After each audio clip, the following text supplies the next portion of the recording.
할렐루야, 주님을 찬양합니다. 오늘 주신 하나님의 말씀 빌립보서 2장 13절 14절 말씀입니다.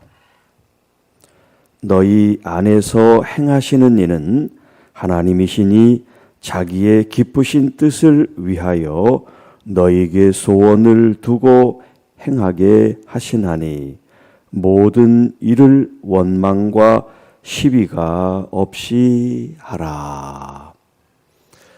우리 안에서 행하시는 하나님이라는 제목으로 함께 말씀을 나눕니다. 자, 우리가 지난 시간에 항상 복종하여 두렵고 떨림으로 구원을 이루라라는 말씀을 했습니다. 자, 여기 구원이라고 할 때 죄에서 구원받는 그 구원을 가리키는 것이 아니라 우리가 죄에서 구원받은 그 이후에 구원의 과정을 가리킵니다. 구원을 받은 사람들의 삶을 한 단적으로 말한다면 우리는 성화의 삶이다, 그렇게 얘기할 수가 있어요. 자, 그 성화, 거룩한 삶과 이제 이 오늘 본문이 13절이 우리와 이제 관계된 말씀을 지금 하고 있는 거예요. 자, 어떻게 거룩한 삶을 이루어 나갈 수가 있는가 하는 관점에서 이제 13절 이하의 말씀을 사도 바울이 이 빌립보 성도들에게 교훈의 말씀을 주고 있는데요. 자, 그 하나의 전제가 뭐냐면 우리가 믿는 그 하나님께서, 자, 여기 이제 이 편지를 쓰니까 여러분들, 너희들 이렇게 이제 표현한 거지만 이것을 이제 우리를 향한 사도 바울의 편지글 말씀 하나님의 메시지라고 우리가 이제 할 때 너희를 이제 우리라고 바꿔서 우리가 생각하는 거예요. 너희가 아니라 우리. 자, 너희 안에 행하시는 이는 하나님이시다. 사도 바울이 빌립보 성도들에게 하신 이 말씀인데 이것을 오늘 우리들에게 적용을 시키면 우리 안에서 행하시는 하나님이 되시죠. 하나님은 빌립보 교회 안에서만 역사하시는 하나님이 아니니까 그 하나님은 이 빌립보 교회 말씀을 주시지만 그 빌립보 성도들만이 이 본문의 독자가 아니에요. 1차 독자는 그들일 수 있지만 시대를 초월해서 모든 교회와 성도들에게 주신 말씀이기 때문에 거룩한 삶을 살기 위한 우리들에게 하나님이 우리 안에 역사하시지 우리 혼자 홀로 우리 스스로 거룩한 삶을 살라고 내몰지 않으신단 말이에요. 하나님께서 우리와 함께 계시고 또 성령으로 함께 하셔서 그 거룩한 길을 걸어가게 역사하시는 분이 누구냐? 내 안에서 행하시는 하나님. 그 내 안에서 행하신 하나님이 다른 표현으로 내주하시는 성령님이에요. 내주하시는 성령님, 내 안에 거하시는 성령님. 자, 그 하나님이신데 자기의 기쁘신 뜻을 위하여.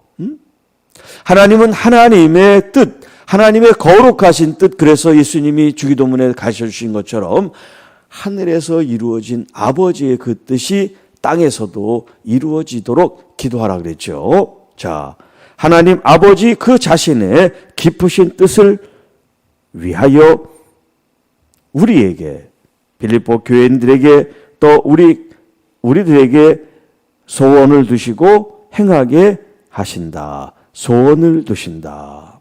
자, 하나님은 우리 안에 역사하시지만 이 역사하신다는 이 표현이 여러분 영어로 에너지 있죠. 에너지. 그 에너지가 여기 지금 이 행한다라고 하는 이 헬라어 에서 이제 온 말인데 힘을 쓰고 이제 어떤 행위를 일으킨다, 이제 그런 의미예요. 혹은 뭐 역사를 우리가 이제 하나님의 역사 이런 표현할 때 그런 역사를 행하시는 이런 것들을 이제 다 통칭해서 말을 하고 있는데 하나님께서 하나님의 능력과 또 하나님의 역사는 힘이 있으신데 우리 안에, 교회 공동체 안에 하나님이 우리 안에 계시다고 해서 하나님의 주권과 하나님의 능력을 하나님의 뜻대로 마구 행하시는 게 아니에요. 이걸 이제 우리가 잘 이해를 해야 되는데, 하나님은 우리 안에 역사하시고 또 하나님의 뜻을 우리에게 두시는데, 우리가 스스로 순종하여 그 하나님의 뜻이 이루어지기를 원하시는 거지.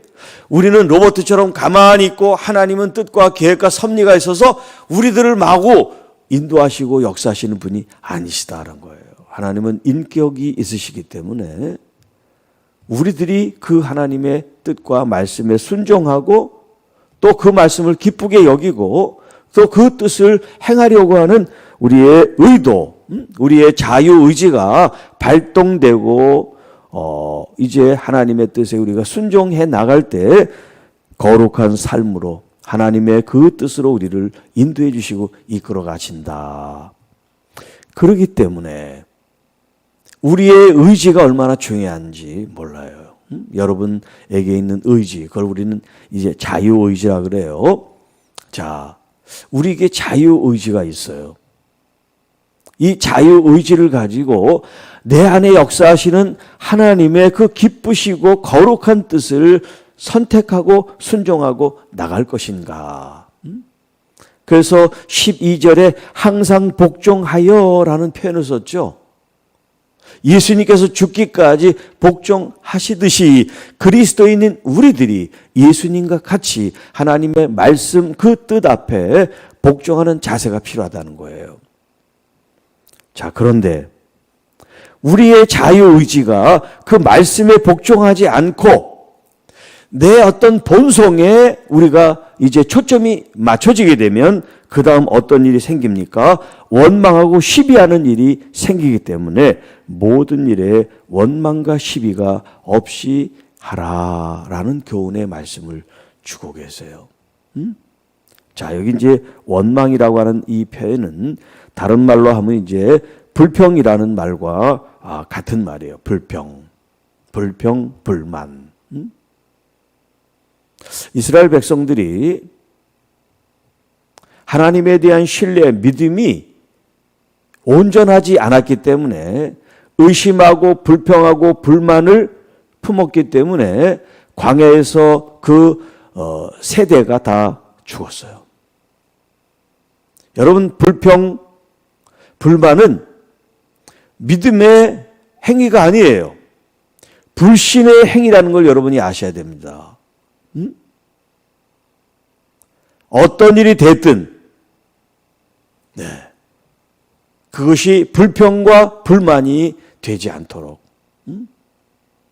또 여기 시기라고 하는 말은 이제 원문에는 여기 이제 번역을 시기라고 했지만 시기라는 의미하고는 좀 달라요. 다퉈서 논쟁하고 이제 어떤 그 말로 싸우는 어떤 그런 거예요. 여기 지금 시기라고 하는 이 표현이. 그러니까 불평, 불만이 있으니까 어떤 말을 할 때 항상 공격적이고 상처를 내고 이제 하는 그런 말들, 그런 말투들, 그런 거를 이제 가리키는 거예요. 그러니까 앞에 있는 이 원망이라고 하는 말과 뒤에 시비라는 말이 따로 떨어진 말이 아니라 같이 연결되어 있는 거예요. 그래서 이 원망이라고 하는 이 불평, 불만이 우리로 하여금 사람들을 자꾸 상처 입고 다투게 만들고 싸움 따기 만들게 되는 어떤 그런 이제 자기의 그 의지, 그 인간의 죄성인 본성이 드러나게 하지를 말아라. 이제 그런 말씀이에요. 모든 일에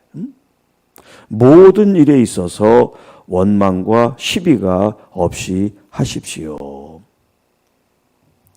자, 가정에서든 또 교회에서든 또 어떤 여러분의 일터와 삶 속에서 불만을 품는 사람들이 꼭 있어요. 네.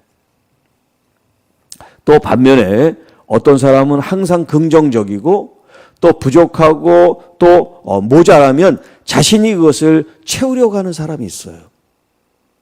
하나님 나라에 맞는 사람이 어떤 사람이에요?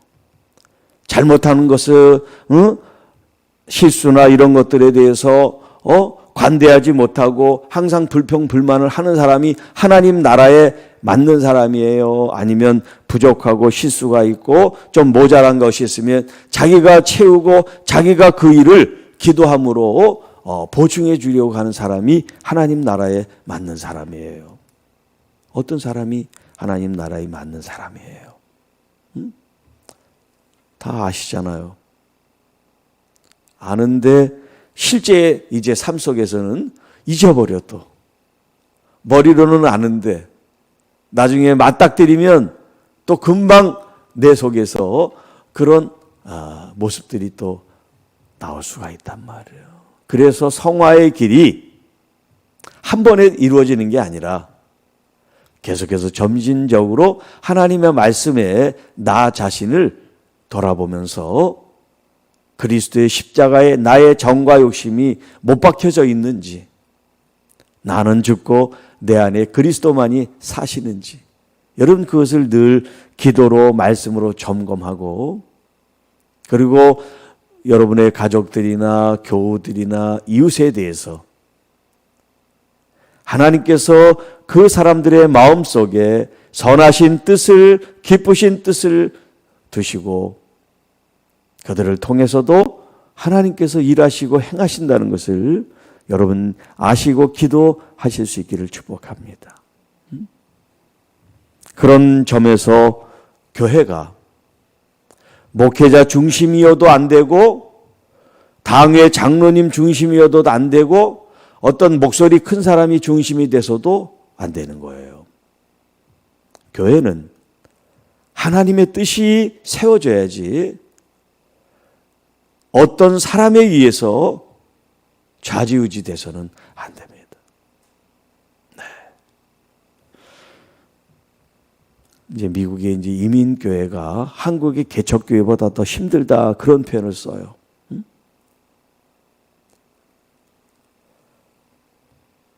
뭐 제가 이민 목회를 하지를 않았으니까 뭐 딱 뭐라고 말씀드릴 수는 없는데 하여튼 그 많은 이민교회 목회자들이 그런 표현을 써요. 얼마나 힘든지.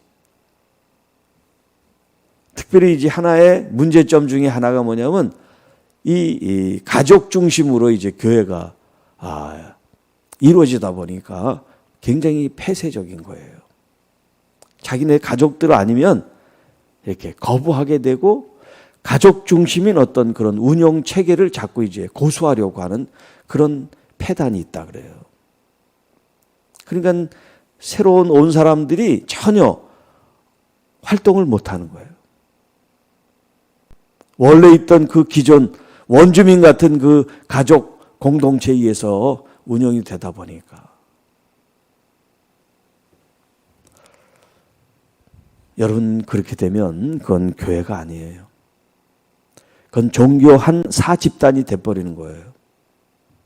교회는 교회 머리가 되신 그리스도만이 높임을 받으시고 그리스도만이 영광을 취하시고 그분이 하나님의 뜻으로 사셨던 것처럼 그 구성원들, 교회 성도들이 하나님의 뜻을 세워드리려고 하는 그런 마음과 자세가 없다면 그건 교회의 생명력이 이루어진 거예요.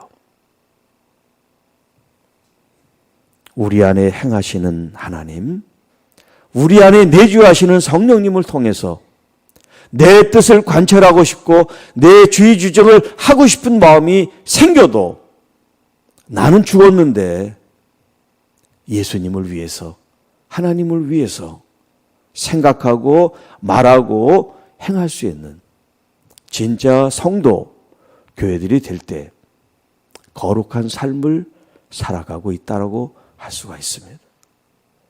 완성되지는 않았지만 점진적으로 그 완성을 향하여 가시는 여러분들 삶 속에 우리 하나님께서 하나님의 더 크신 능력과 또 힘과 은혜를 베풀어 주셔서 그 어떤 원망도 시비도 없이 감사와 기쁨과 존귀와 영광스러운 마음을 갖고 주님께 영광 존귀 돌리는 교회와 성도 여러분들이 되시기를 주님의 이름으로 축복합니다. 하나님 아버지 감사합니다. 오늘 우리에게 주신 말씀을 통하여 거룩한 삶을 살아가는 저희들에게 우리의 뜻과 생각과 마음이 주장되고 나타나는 것이 아니라 내 안에 역사하시는 내주하시는 성령님이 하나님의 그 깊으시고 거룩한 뜻을 통달하셔서 우리에게 소망을 두시고 우리가 하고 싶은 마음을 우리 속에 심어두사 세상 것이 아닌 하나님의 거룩한 것을 추구하고 열매를 맺어나가는 하나님의 귀한 자녀들이 되게 하옵소서. 그래서 진짜 이름만이 교회가 아니라 본질적인 열매로 하나님의 교회로서 교회됨을 잃지 않고 오히려 더 이 땅의 세상 사람들에게 하나님의 아름다운 교회의 모습을 통해서 그들이 주께로 나아올 수 있도록 교회가 교회되게 하시고 교회 머리 대신 그리스도를 위한 삶이 되게 하옵소서.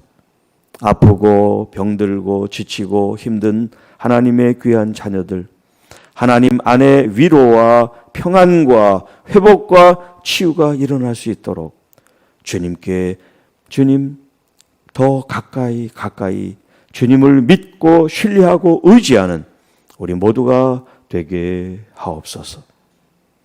2월의 마지막 날, 주님 이 날을 복되게 하시고 시간 순간 하나님의 말씀과 기도로 거룩한 삶을 이루어드리는 우리 모두가 되게 하옵시고 또 내일 3월 첫째 날 월상 예배로 하나님께 구별하여 드리는 마음을 품게 하옵소서. 이 모든 말씀 우리를 구원해 주신 우리 구주 예수님의 이름으로 감사하며 축복하며 기도하옵나이다. 아멘.